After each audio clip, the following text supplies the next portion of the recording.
आश्रम में उन्होंने बहुत समय बिताया, भगवान की तपस्या के द्वारा, साधना के द्वारा।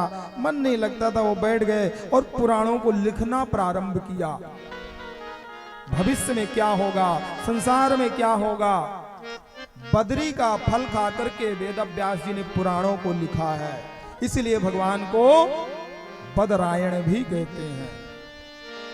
वेद व्यास, वेदों का उन्होंने व्यास यानी विस्तार किया है, इसलिए उनको वेद व्यास भी कहते हैं।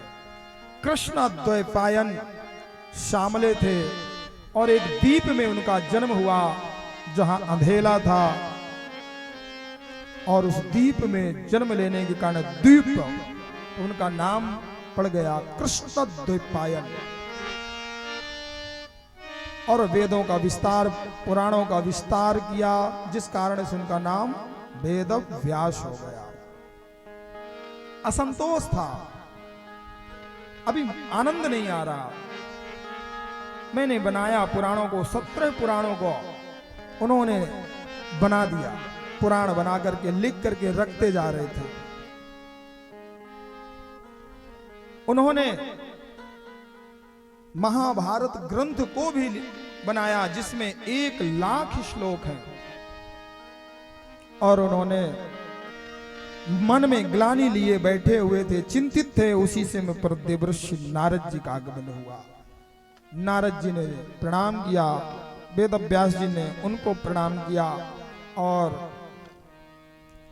कहा कि आप बड़े बड़भागी हैं जो भगवान के सानिध्य में रहते हैं। देवर्षि नारद जी ने कहा कि मैं तो यत्र तत्र सर्वत्र भ्रमण करता रहता हूं, लेकिन आपके मन में ग्लानि क्यों? उन्होंने अपने असंतोष का कारण जताया। उन्होंने कहा कि आप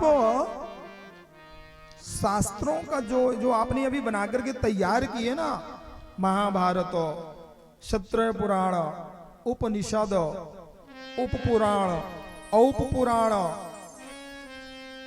4 वेद, इन सब का एक सार तत्व, इन सब का रस तत्व सार निकाल करके एक नया पुराण ग्रंथ तैयार करें आप। क्या नाम होगा उसका?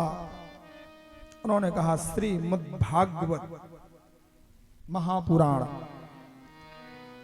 और उन्होंने सुंदर 18,000 श्लोकों से सुसज्जित उस पुराण को लिखा, जिसमें 12 स्कंद, 335 अध्याय हुए हैं। ऐसे सुसज्जित ग्रंथ को उन्होंने तैयार कर दिया, जिसे महापुराण कहते हैं। सारे पुराणों का सार तत्व, रस तत्व है।